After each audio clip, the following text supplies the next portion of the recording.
Olá, olá! Bom dia!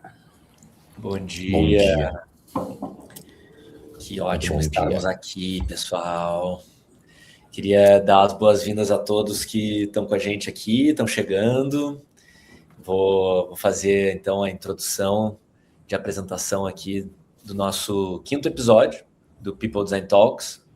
Eu sou Daniel Caminha, estou aqui com o nosso sócio da Nômade, o Aron Kraus-Litvin. Dá um oizinho aí, Aron. Bom dia, pessoal. Todos muito bem-vindos. E com a Carize Nascimento, nossa convidada de hoje, que eu já vou apresentar um pouco mais devidamente.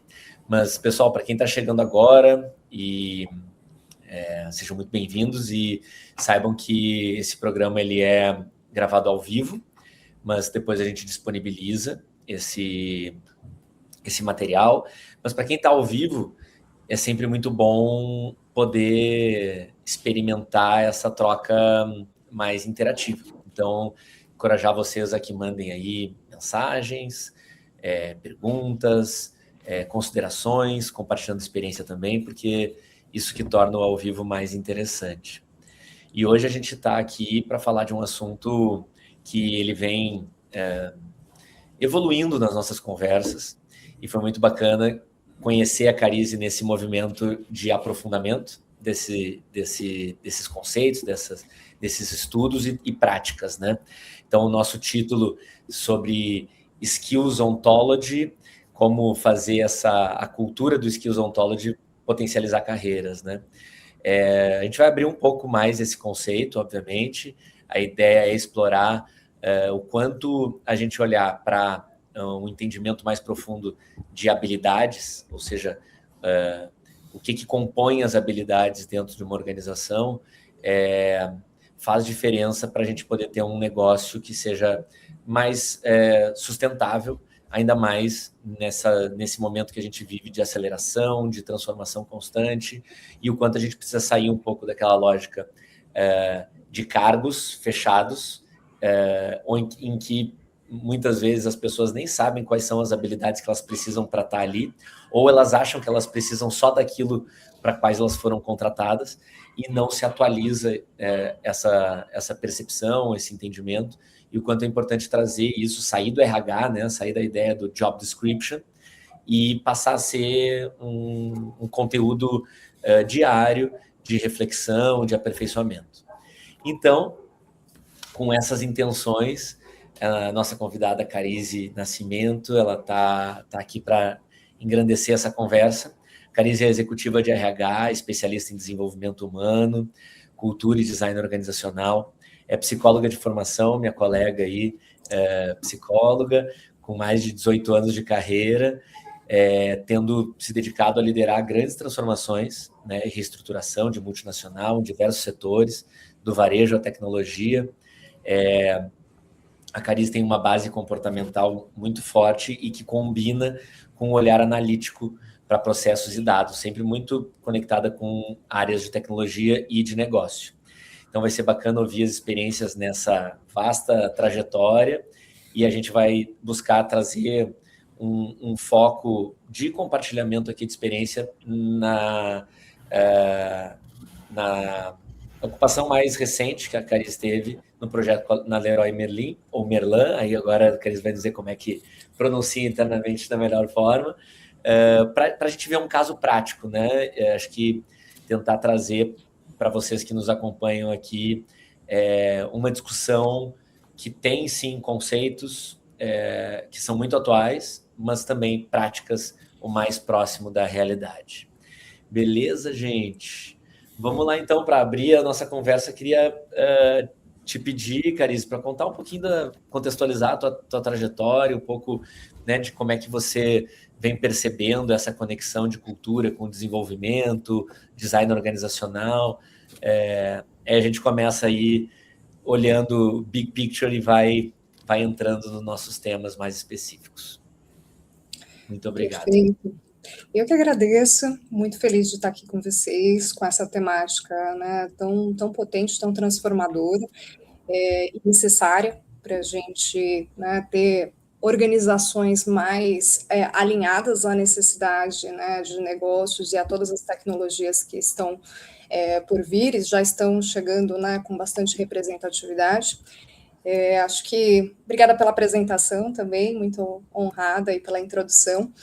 Acho que tem um ponto bem importante que eu trago aqui para vocês, né, com relação à minha trajetória. Eu sempre fui uma profissional apaixonada por desenvolvimento humano e organizacional, e com a intenção de tornar, né, as ações e soluções de recursos humanos totalmente alinhadas e conectadas com a necessidade do negócio. Então, eu sempre estive muito próxima ali desse ecossistema negócios para ir compondo as soluções que fossem efetivas ali para a necessidade naquele momento.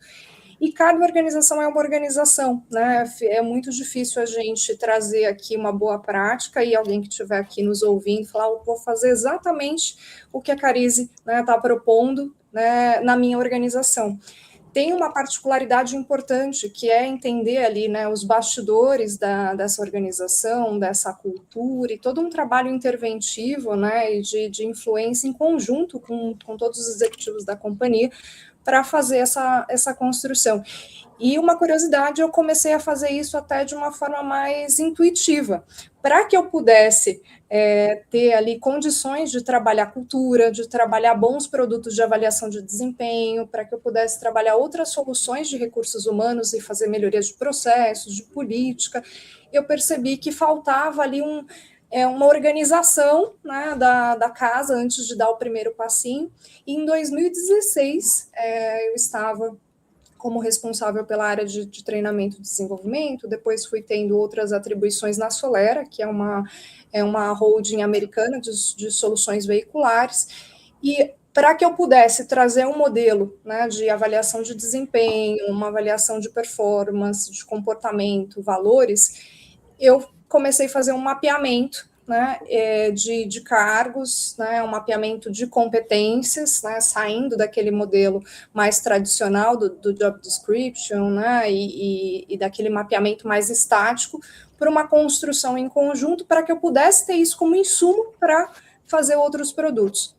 E aí, isso foi em 2016, e aí a cada empresa que eu ia tendo a oportunidade, né, de vivenciar os desafios, de forma até que inata ali, premissa, né, para eu começar a fazer outras soluções e apoiar o negócio nessa caminhada de amadurecimento, eu dava um passinho para trás e fazia esse mapeamento, toda a construção de trilha de carreira, todo esse conteúdo vivo ali, para que me desse, né, condições de trabalhar design organizacional e modelar ali de forma mais estratégica, né, as estruturas, para que eu tivesse uma avaliação de desempenho mais coerente e principalmente para impactar em retenção e entendimento de carreira, no aspecto individual, porque se eu sei exatamente, né, o que é, onde eu estou hoje, onde eu quero chegar, a partir de um entendimento, né, de quais são as competências e os níveis de competência, sejam técnicas ou comportamentais da minha missão, digamos assim, né, da minha cadeira, fica muito mais claro o meu protagonismo de carreira para fazer essa caminhada. E a liderança, em contrapartida, também ganha muito mais musculatura, ferramentas, insumos no dia a dia para fazer um bom, né, direcionamento, rituais ali de one-on-one, conversas de carreira, trabalhando de forma muito direcionada, né, de forma personalizada, mas direcionada, o que aquela pessoa precisa trabalhar ali, né, de consolidação de competência, ou até a criação de uma competência nova, ou eventualmente até tirar do repertório algum comportamento que está desalinhado com a cultura da companhia, né, da área. E aí eu fui percebendo que isso foi acontecendo na minha carreira e eu fui refinando e quase que criando uma metodologia ali de trabalho em conjunto com as organizações para que a gente pudesse ter esse mapeamento estruturado e aí daí sim pensar, né, em outros sonhos grandes que viriam pela frente. Interessante a forma intuitiva e, na verdade, mobilizada por uma questão de desenvolvimento, né? Porque normalmente acho que essa questão tradicionalmente fica separado. A área de T&D não acessa, e aí é interessante como isso acontece mesmo, parece que não é que não se interessa, mas não acessa e não vive esse problema que a área de cargos e salários vive, que é a descrição. E aí ficam coisas apartadas mesmo. Parece que cargos e salários é uma coisa burocrática de folha de pagamento para cumprir com a lei, né? Não sei se tu vê assim também, Aaron, como é que isso começa a ser provocado de forma diferente, né? Pois é, me chama a atenção muito nisso que você comentou, Carize. E aí eu faço uma analogia direta com o universo da ciência de dados, né? Se a gente fosse fazer aqui uma comparação, quando você comenta, a primeira coisa que eu faço, eu vou lá, mapeio, trago as informações, entendo quais são as carreiras, defino qual é o conjunto de competências, organizo a casa, né? Como você comentou. E esse trabalho, né? Esse trabalho de base, literalmente, de conseguir dar conta dessa estruturação de dados e informações, para daí começar a fazer um trabalho, seja ele de desenvolvimento de gente, seja ele que poderia se desdobrar em qualquer etapa, né, dentro de uma visão de jornada de colaborador, é o que muitas vezes tem uma lacuna, né, tem uma oportunidade ao mesmo tempo de aprofundar um olhar e uma construção para que eventualmente se ganhe um outro tipo de compreensão e de maturidade sobre as diferentes áreas do RH que poderiam olhar juntos, né, para esse entendimento e começarem a adaptar justamente seus processos para fazerem com que essa sustentação faça sentido, né, e flua na jornada do colaborador. Isso me lembrou uma referência. Elas têm até um podcast, a Ellen Tupper e a Sarah Ellis, que elas trabalham com a noção, né, da carreira zigue-zague, né, squiggly career. E o legal, né, de olhar para esse entendimento que elas constroem e difundiram, claro, por um lado, coloca em xeque totalmente a abordagem de uma carreira baseada numa lógica tradicional, né, uma escada corporativa, né, literalmente, baseada ali num modelo clássico de cargos, linear, previsível, enfim, e traz muito a noção do quanto que, na verdade, esses degraus, eles podem ser percebidos muito mais como uma visão de jornada de carreira que ela é mais fluida, né? Ela se movimenta para diferentes lados e não tem essa previsibilidade tão clara, né? E tão determinada de qual é o meu próximo passo dentro da companhia.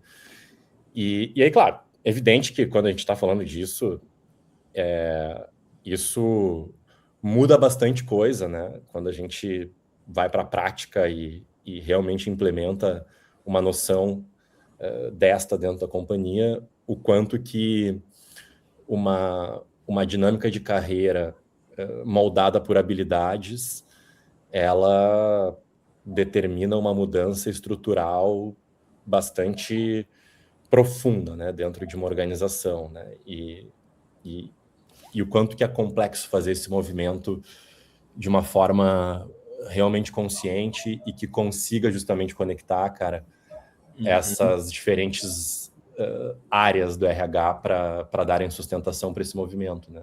Sim, e as áreas do RH e também fora do RH, pensando as diversas lideranças, e aí por isso que às vezes é importante dar nome para as coisas, né?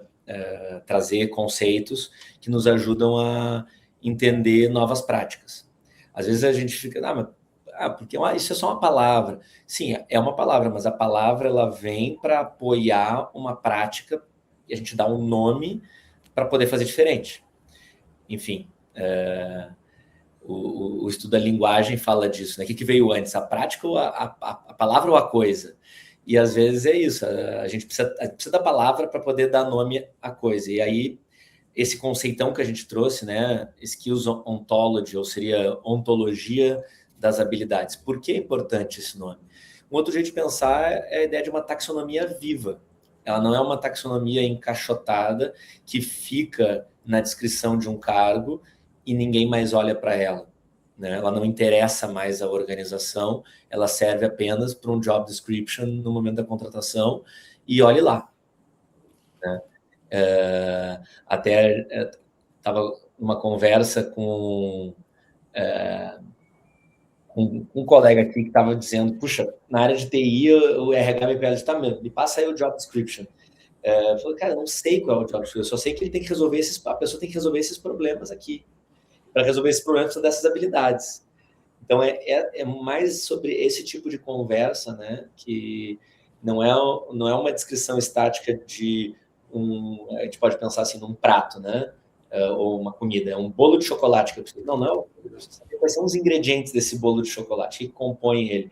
E esses ingredientes vão mudando conforme a característica do bolo que eu quero para o momento e do desafio que eu tenho, né?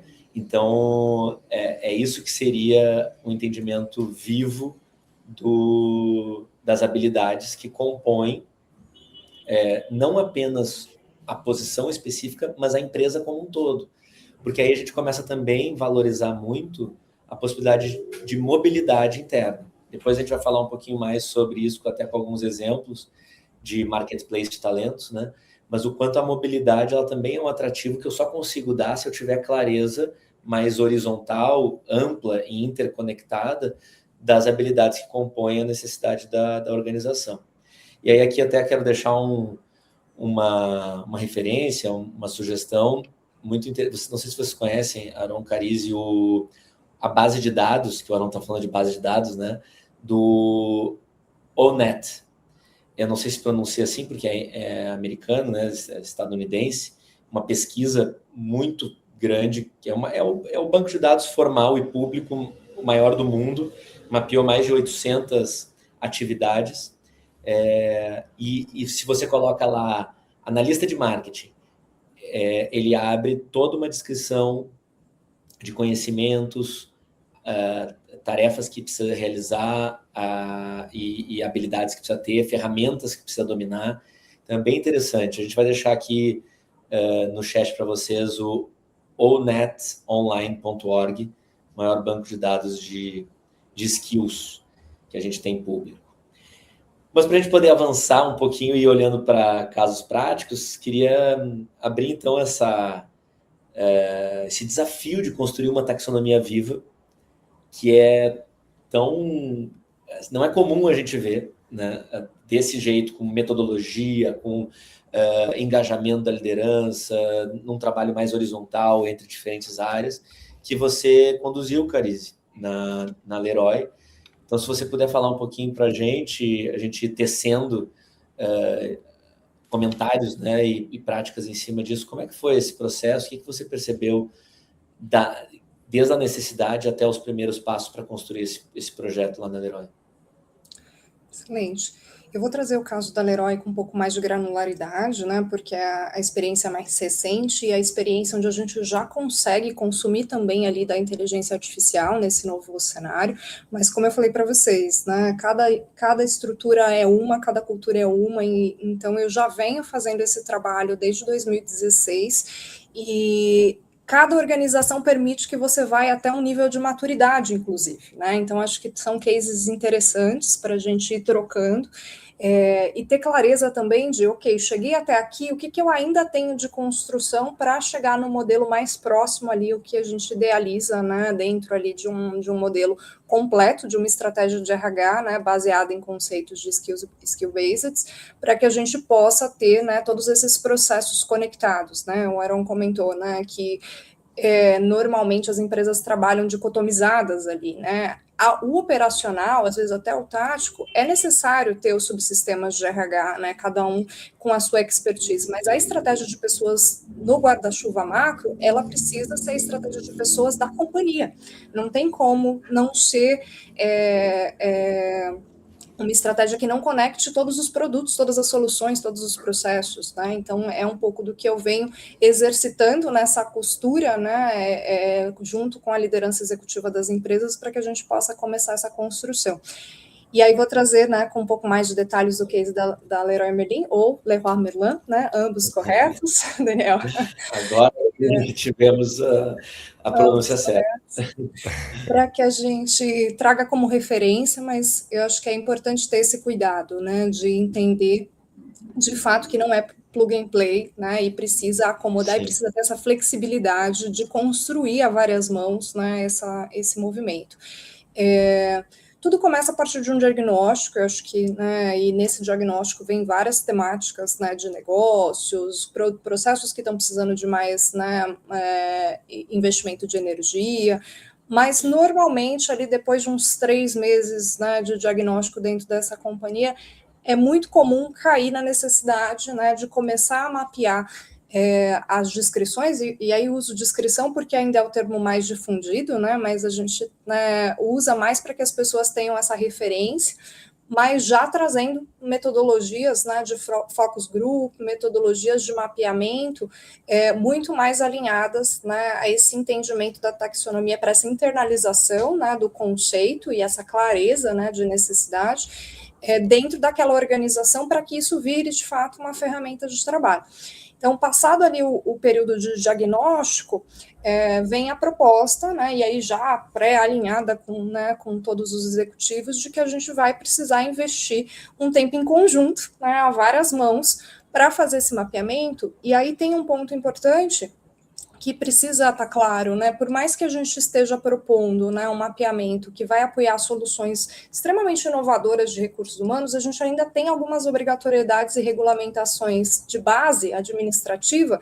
Por que a gente vai perder tempo de fazer esse mapeamento e vai deixar isso para trás? Então, eu penso assim, a gente está num momento de transição também, né, de amadurecimento, né, desses modelos. Então, não dá para ir também para um processo extremamente disruptivo, metodologicamente, e deixar para trás algumas informações que a gente ainda usa, né, por mais ultrapassado que seja, a gente tem a referência do CBO desde 1970, a última atualização é de 2002, e a gente ainda tem uma obrigatoriedade com o E-Social, com o CAGED, com o RAID, de categorizar os cargos, de ter isso para reportes de SESMIT, né, Saúde e Segurança do Trabalho. Existem várias certificações de ISO que ainda dependem da descrição de cargo para o mapeamento de risco. E aí, tendo todo esse entendimento de RH como um todo, eu vou aproveitar para fazer uma atualização desse movimento, mas principalmente investir em energia no que eu quero, né, trazer de geração de valor para mudar de patamar. E aí... Cari, e só para também destacar uma coisa pessoal que é bem interessante disso que você está falando, que é a ambidestria que você está aplicando, que é um conceito super também, às vezes, abstrato.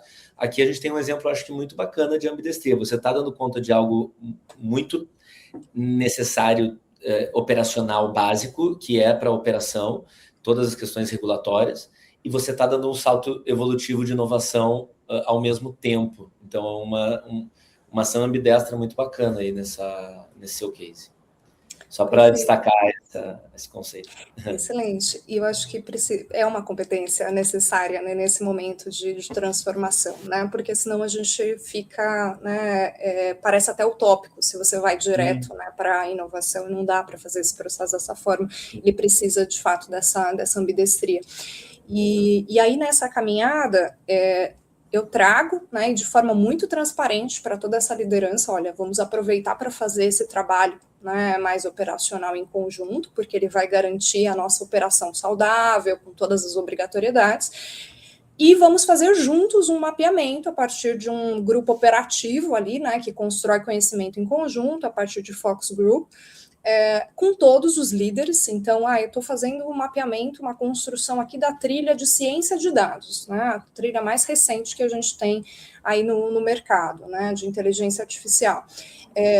Eu vou trazer só os líderes que trabalham com essa trilha para fazer essa construção? Não, eu preciso de todos os líderes pelo menos os líderes dentro da diretoria executiva de tecnologia, né? E aí pode ser uma área de infraestrutura, né? Uma área de suporte, uma área de cibersegurança, uma área de produtos, mas eles vão estar lá com a gente para a gente fazer essa construção, né, dessa trilha em conjunto. Então, muitas vezes, eu coloco em sala ali, né, sala é um conceito mais tradicional, mas estamos juntos ali, normalmente em torno de 50 pessoas, para conduzir um workshop de construção de uma trilha que vai desde o porta de entrada, né, um analista júnior, normalmente, né, dependendo do perímetro que você está, tem carreiras que começam, né, em posições mais administrativas, né, auxiliares, assistentes, mas quando a gente fala de carreiras mais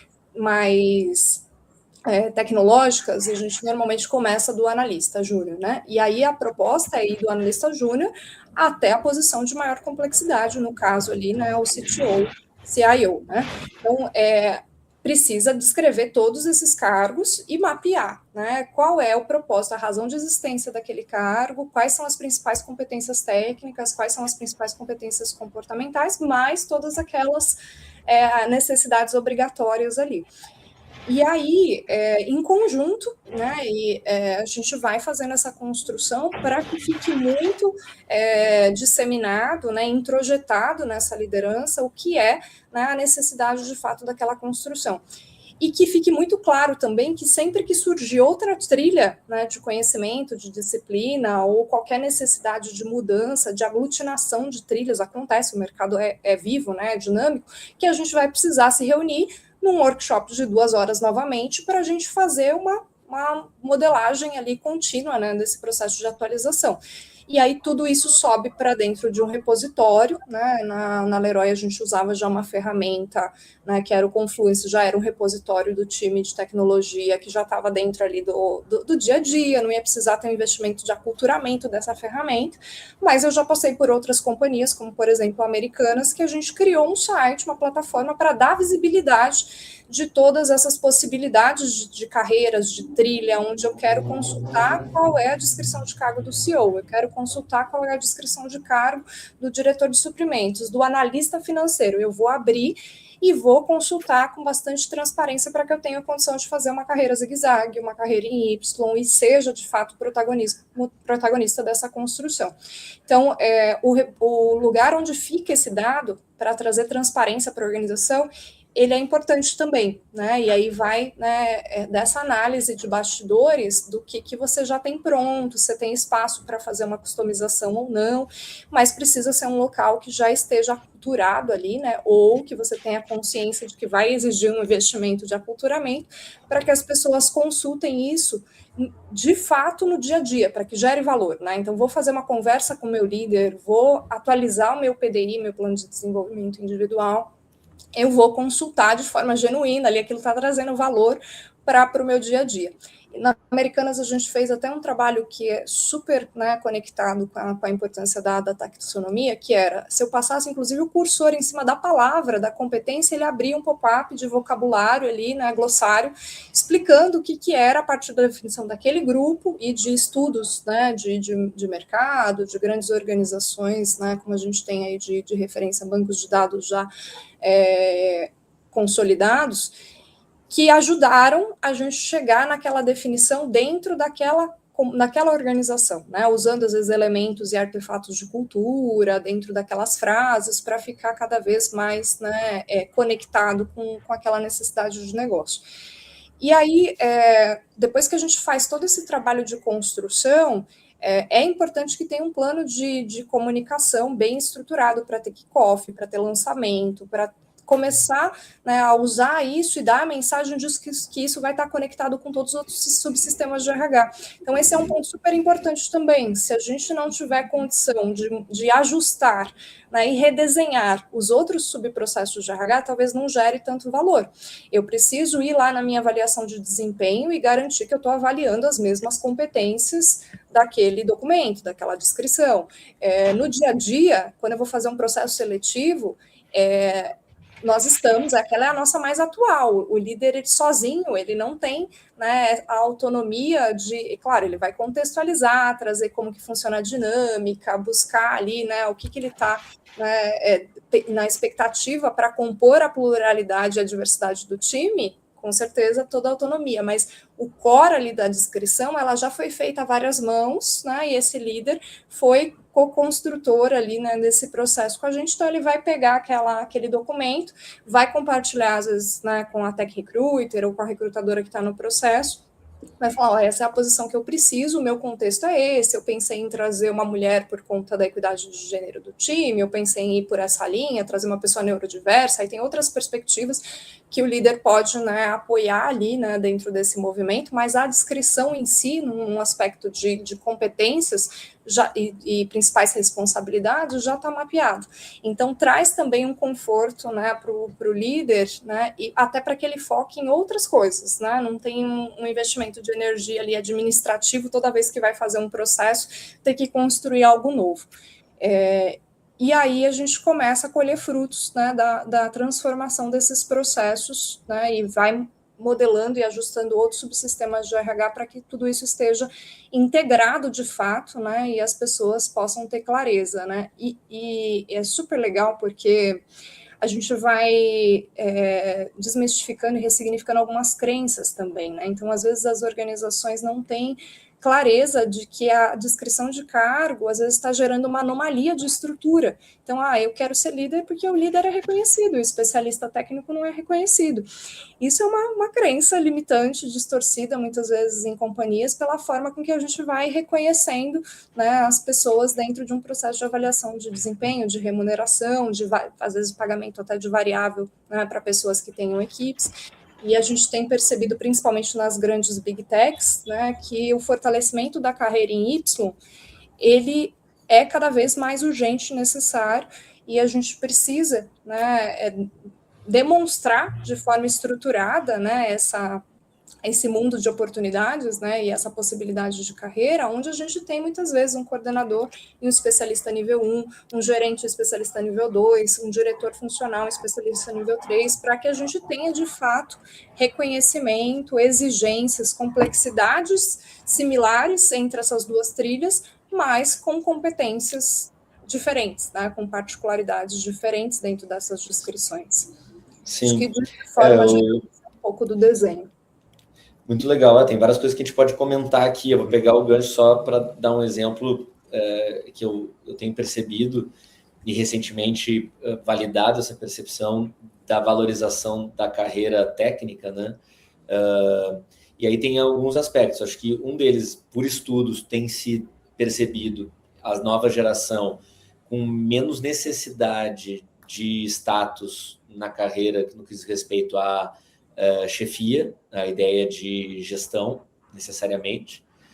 E os programas de trainee que a gente tem acompanhado, tem 2 recentemente, que a gente tem desenhado, né, em conjunto com o cliente, o briefing já vem com a orientação de não ser mais um programa que tem obrigatoriamente um output na posição de gestor. Mais recentemente, agora com a Sotrec, nós tínhamos feito um ano passado com a End, mas a Sotrec é uma empresa, a principal empresa que representa a Caterpillar no Brasil. Então, toda a parte de venda e manutenção de grandes equipamentos, então tem uma parte de engenharia especializada. O programa de trainee, ele foca em desenvolver, acelerar a carreira de profissionais técnicos, que não necessariamente vão ser gestores. E isso faz muito mais sentido para eles hoje, justamente para tirar um pouco esse viés, né, essa crença de que o único caminho de crescimento é a liderança convencional. E aí a gente tem justamente, a gente consegue qualificar isso quando a gente dá clareza de quais são as habilidades necessárias para eu crescer, não necessariamente na esteira tradicional, me tornando um líder, né? Mas tem que dar visibilidade para isso. Interessante.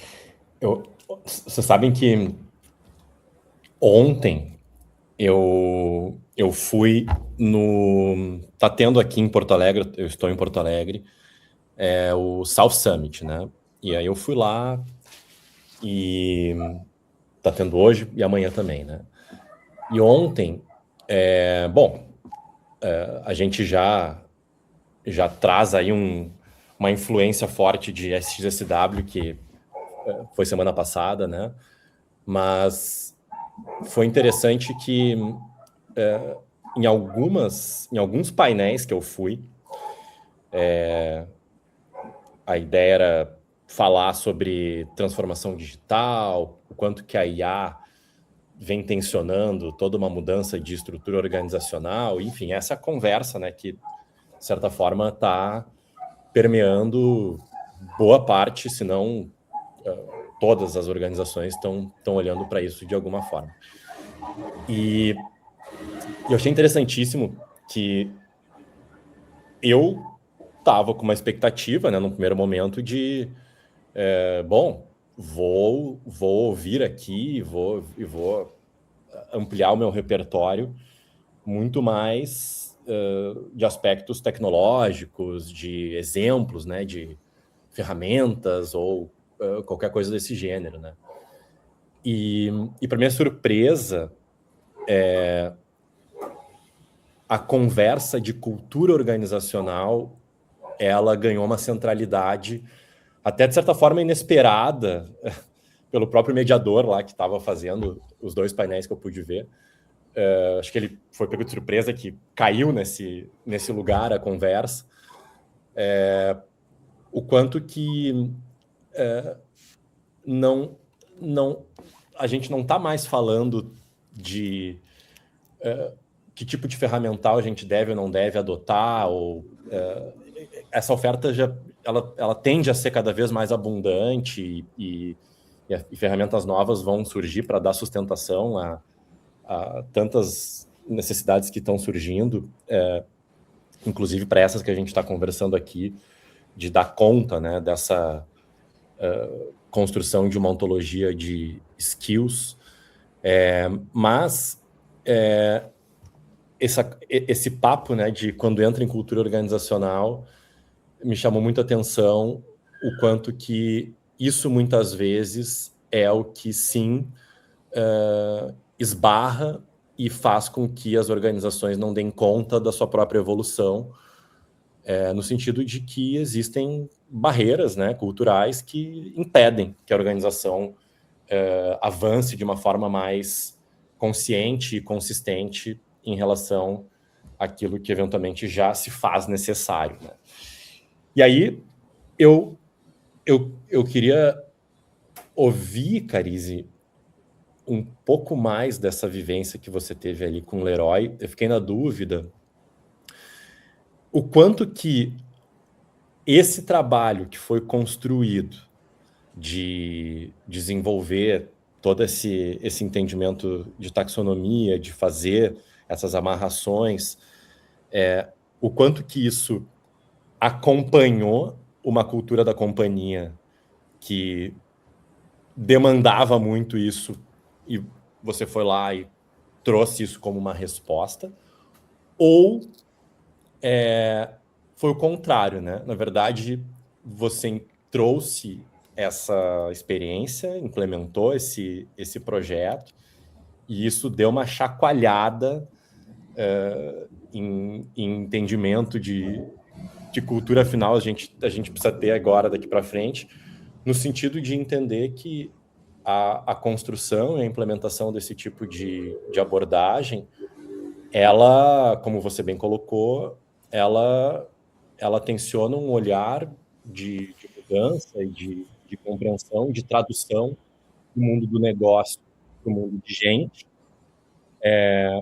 E, bom, tantas outras amarrações que, sim, a área de RH como um todo tem a oportunidade de amarrar, mas todas as áreas, né, da companhia deveriam ou poderiam se apropriar muito dessa construção como um vetor, né, de evolução, de construção de uma maior relevância, de uma maior capacidade de atratividade para as novas gerações, como tu comentou, cara.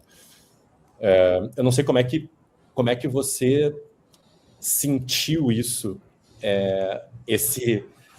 essa dose assim de de transformação cultural, se ela foi injetada ou se ela veio como uma resposta, como é que você lidou com esse aspecto?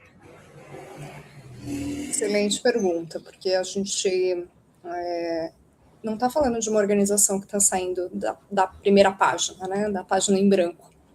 A gente normalmente chega em organizações com, às vezes, centenárias, né, e acho que quando a gente fala daquele primeiro bloco do diagnóstico, é um momento de você mapear, de fato, a abertura genuína para essa transformação. Nem sempre...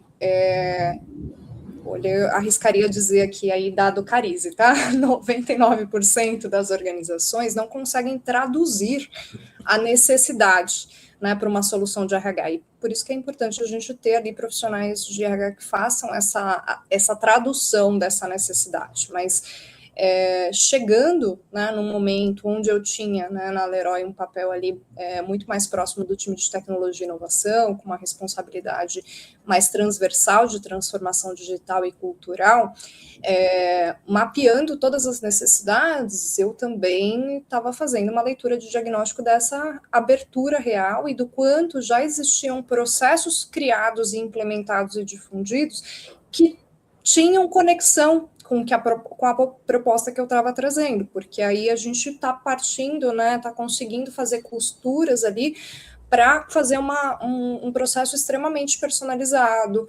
É um processo, não é uma transformação cultural disruptiva, mas é um fortalecimento de uma cultura que já estava proposta ali, como que a gente faz esse processo.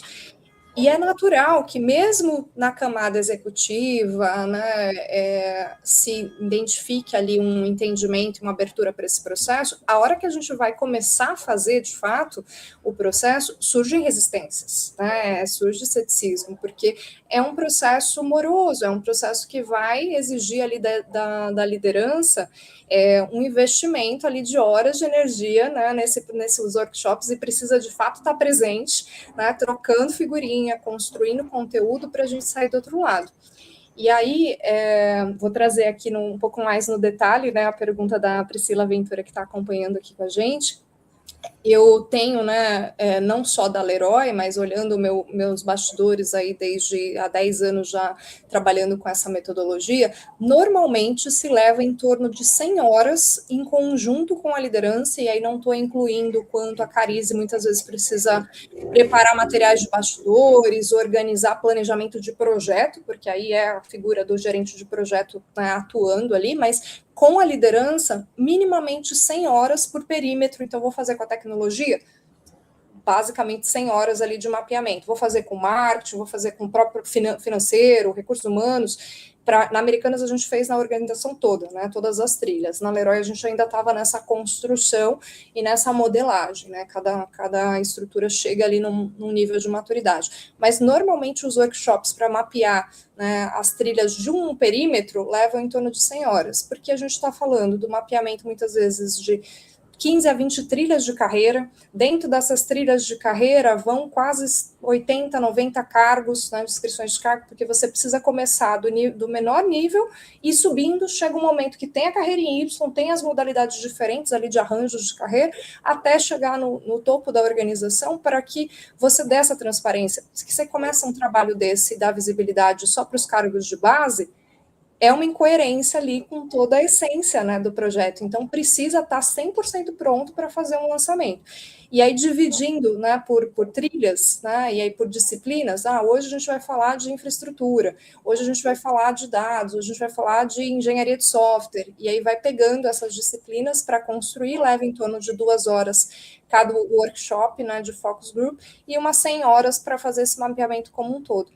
E aí depois vem todo o trabalho de comunicação, e aí eu estava comentando, né, da resistência e do ceticismo natural ali, né, tirar a liderança do dia a dia para 100 horas de workshop, precisa ter uma costura, né, de vender o projeto e vender onde a gente quer chegar, e está muito claro o valor, né, disso dentro das soluções de RH e o quanto isso vai engrandecer a estratégia de gente, né, da companhia, e vai nos ajudar no dia a dia a trabalhar a cultura, a reforçar os comportamentos que estão alinhados a essa cultura, porque isso passa a ser um vocabulário disseminado, né, e vivo ali, e vai nos ajudar na perspectiva mais de estrutura organizacional, muitas vezes a fazer modelagem de estrutura. Poxa, essas áreas têm aqui, né, e aí começam, né, outras fases ali do processo, né, que são os matchings de competência, os matchings de perfil, né, áreas que são correlatas. Por que não trazer mais para perto e a gente começar a mexer no design organizacional a partir desses mapeamentos também, né?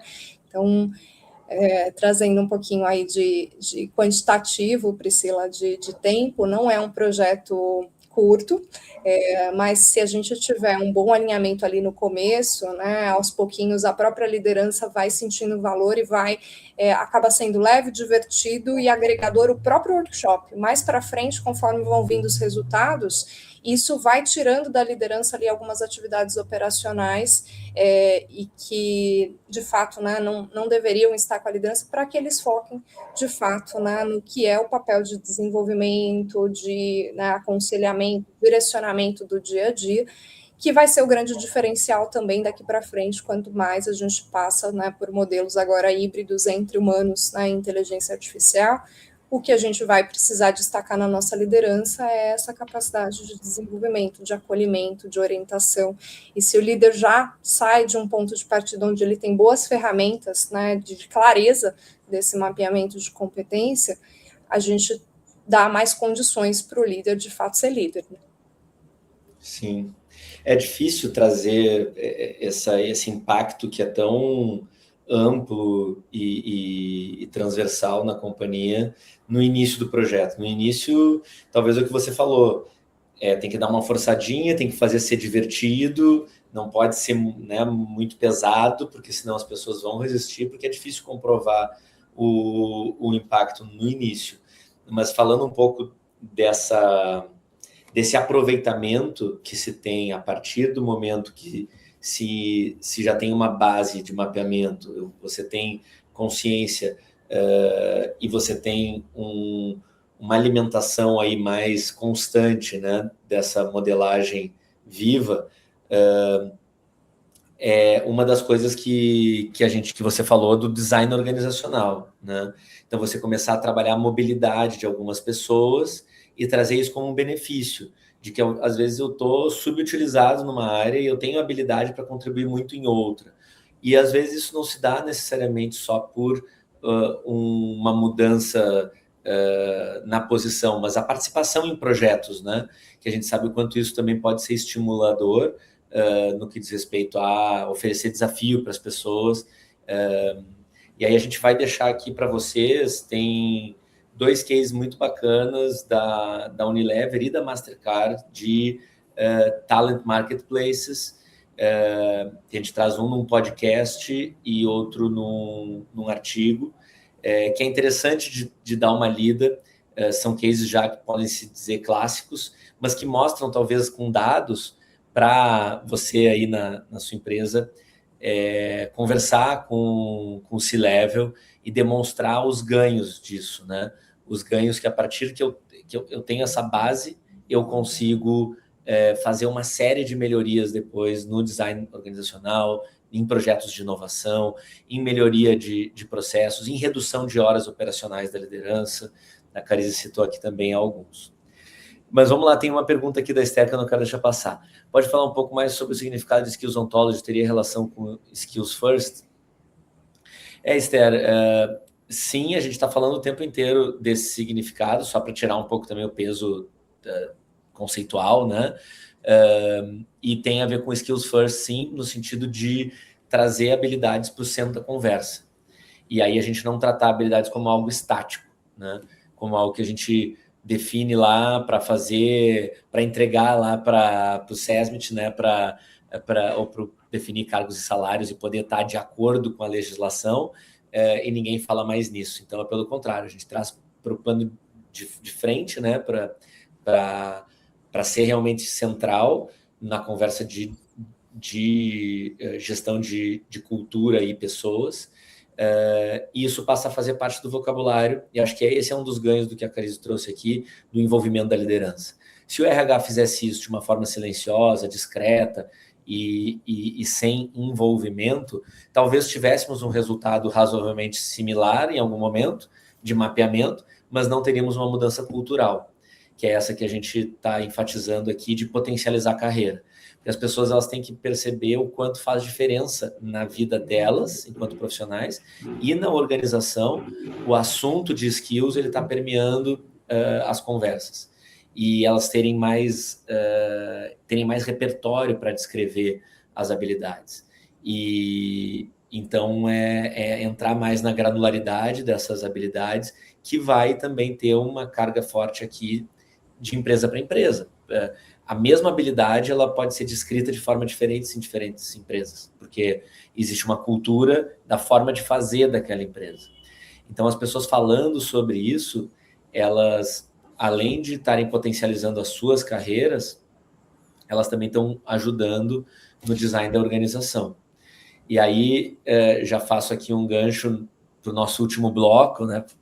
Olhando para o nosso relógio aqui,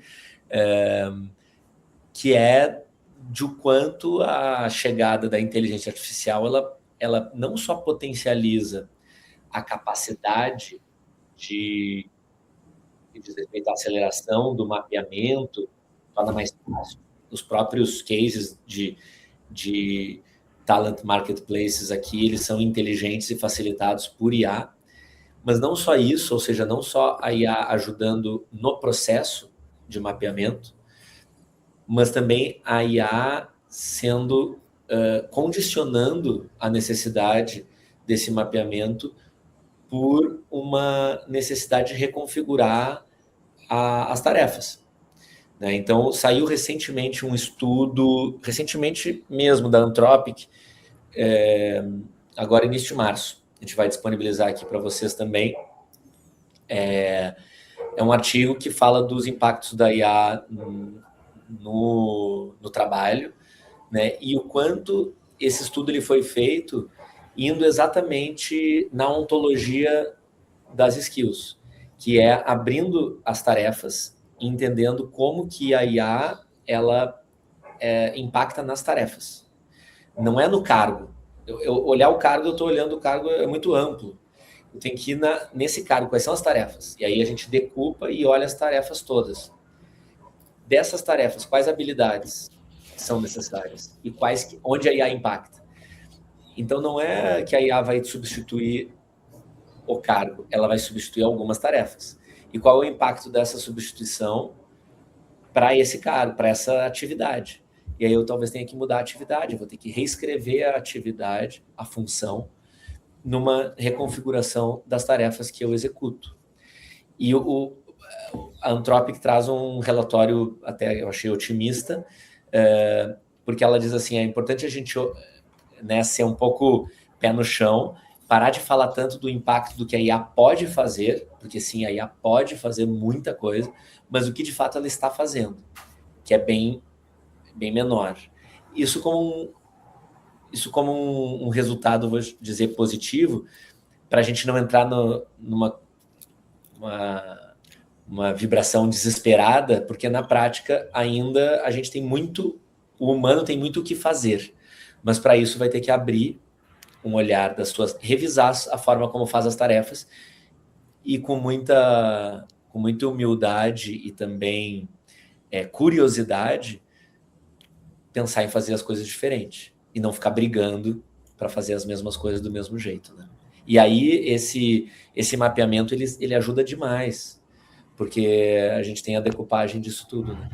Com a liderança envolvida no processo.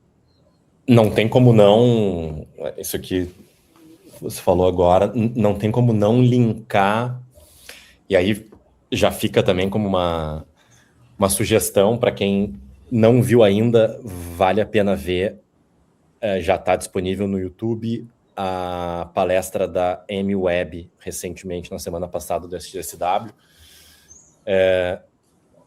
e ela traz ali em determinado momento o quanto que a IA, né, generativa, a capacidade de fazer um mapeamento em tempo real, analisando justamente o fluxo de trabalho das pessoas, e aí fazendo uma série de cruzamento de informações, e-mails que a pessoa troca, apresentações que ela cria, os arquivos que ela cria, as reuniões que ela participa, o que ela fala nas reuniões, enfim. E na medida em que isso acontece em tempo real, né, existe aqui uma oportunidade de captura daquilo que o colaborador realmente ele está utilizando e ele está conseguindo demonstrar como uma capacidade real de resolver problemas, né? Ou seja, a taxonomia que foi elaborada, né, dentro disso tudo que a gente conversou até aqui, ela vai começar a ter oportunidade justamente de ser monitorada no melhor dos sentidos, para justamente fazer com que exista aí uma camada de controle, de acompanhamento, para que as pessoas possam começar a perceber, né, os seus movimentos dentro da organização, apoiadas por um outro tipo de monitoramento e informação, né? E o quanto que isso uma visão nem tão futurista assim, né? Porque a tecnologia já está aí para fazer com que isso aconteça. Mas, sem dúvida, a oportunidade que isso tem de mudar a clareza daquilo que eu sei para aquilo que eu preciso saber. E a relação líder-liderado, quanto que muda, né? Quando é apoiada por esse tipo de informação e por esse tipo de dado que pode começar a circular com cada vez mais intensidade dentro da companhia, né? Então, é um futuro desejável que, invariavelmente, talvez todos nós, em algum momento, a gente vai poder experienciar, né? Até nesse sentido, deixar aqui um link também, vamos deixar no material para vocês, um mapeamento que a TechWolf fez, é um índice de inteligência do trabalho. Eles mapearam 2 bilhões de vagas abertas de inúmeras empresas para fazer um cruzamento de dados e entender aonde a IA impacta nas habilidades e tarefas que estão sendo exigidas nessas novas vagas. É bem interessante navegar nesse índice, porque tem grandes empresas como 3M, Accenture, enfim, Disney, diversas empresas, e você pode ir clicando nelas e vendo o quanto a IA vai impactar nessas empresas, e com comparativos também. É um bom material também para levar para discussão e ver a importância da gente estar discutindo habilidades, o mapeamento de habilidades e a consciência das habilidades dentro das organizações. Gente, a gente está chegando no final. Vou fazer a última pergunta aqui para nossos últimos minutos. Que bom que quem pôde ficar até agora com a gente. Mas, assim, já que a gente está provocando bastante, dá algum caminho, né, Carize, de primeiros passos, assim, né, para quem está nos ouvindo ou venha nos ouvir, que sente que na sua organização os papéis estão um pouco confusos, que a liderança está com dificuldade de desenvolver a carreira, né, dentro da organização, de desenvolver realmente talentos. Qual que seria um primeiro passo viável que você pode sugerir aí para iniciar um processo em direção a colocar skills first ou skills ontology ou criar uma taxonomia viva na organização? Perfeito. Eu acho que o primeiro passo, né, uma dica para quem está nesse momento, é talvez aproveitar até da temática de IA como um argumento, né, para esse movimento. Sem dúvida, né, vai trazer vai nos exigir, né, esse processo de acompanhamento desse novo modelo de trabalho, e fazer esse movimento de mapeamento agora vai ajudar a ter uma profundidade, ter um entendimento, né, de como são as estruturas, e usar eventualmente alguns argumentos, né? Estou pensando aqui no como que vocês acham espaços efetivos para trazer essas metodologias mais modernas, né, para dentro da organização de vocês. Usar, às vezes, argumentos mais práticos. Por exemplo, depois que eu conclua essa etapa de mapeamento, né, e já costurada ali com todas as áreas de recursos humanos, principalmente remuneração e benefícios, esses dados vão para uma empresa de pesagem para trazer como output ali uma tabela salarial. E muitas vezes a gente está pagando mais para cargos, né, de forma distorcida, ou menos para cargos que a gente deveria estar valorizando ali nesse momento de transformação de mercado. Isso pode gerar um saving, inclusive, para a companhia, né, uma retenção mais estratégica dos talentos dentro da organização. Então, eu acho que uma dica interessante é mapear benefícios, né, desse trabalho diante desse contexto de transformação que a gente está vivendo, principalmente, né, oriundo das novas tecnologias emergentes, principalmente IA, mas também argumentos, né, mais práticos ali dentro do dia a dia da sua organização, para que você primeiro consiga, né, sensibilizar a comunidade de RH, depois sensibilizar toda a liderança executiva, e depois ir fazendo esse trabalho, né, aos poucos, e utilizar, sem dúvida nenhuma, do que a gente já tem de tecnologia para acelerar esse processo, né? Acho que principalmente na compilação de dados, acho que é o principal ganho que a gente tem nesse momento hoje, é acelerar esse processo, né, utilizando a IA para consolidar de forma mais efetiva, né, todas essas bases de dados, enquanto nos bastidores, né, como RH, a gente pilota esse aspecto de influência, de cultura, né, e em conjunto com os líderes, não tem como fazer isso de forma separada, para que aos pouquinhos a gente comece a colher fruto de toda essa transformação, mas pode ter certeza absoluta que você, né, vai ser um agente de transformação e vai levar o seu RH para outro patamar se você começar a provocar, né, essa mudança de perspectiva, um olhar muito mais sistêmico, né, da estratégia de pessoas para dentro das organizações. Muito bacana. Daniel, eu vou fazer uma última consideração aqui, só retomando um ponto que você falou e eu quero complementar em cima dele, da dica. Você falou da ONNET, né, que é o repositório de skills do governo americano, do Departamento do Trabalho do governo americano, que é espetacular, super recomendo como um lugar de referência para fazer essa consulta e se abastecer um pouco mais de skills. Queria voltar a referendar isso, mas eu quero complementar que tem um modelo europeu, da União Europeia, que se chama Escopedia, que também é um repositório, tem algumas nuances, né? Modelo Europa, modelo Estados Unidos, e aí, para quem questões entrar... culturais, né? Exato. Tem questões culturais que se aplicam mais ou menos em contextos da sua empresa, então fica como uma nuance aí de consulta para também começar a pensar e a elaborar as taxonomias. Genial. Uma última contribuição aqui, Daniel, só que me veio à mente agora, eu não queria perder a oportunidade. Na semana passada, eu assisti um evento para a comunidade de RH, tinha umas 5 mil pessoas de RH, mais ou menos, e uma palestra da Natura, falando, né, de organização viva, de skill-based. Ainda não é algo que é predominante na estrutura como um todo, eles estão fazendo alguns pilotos menorzinhos em algumas áreas, mas muito alinhado com tudo que a gente está falando aqui, já conseguiram um grau de maturidade ali dos matchings das competências para esses movimentos zigue-zagues de carreira, né, e valorização, bastante interessante. Até, inclusive, tentei contato ali logo na sequência, né, para comentar que a gente ia ter esse papo aqui, né, e eventualmente trocar figurinha ainda mais, né, mas temos grandes cases interessantes aí para usar como referência desses processos, né? Então deixo aqui também a menção ao case da Natura, que eu achei bastante estruturado. Muito legal.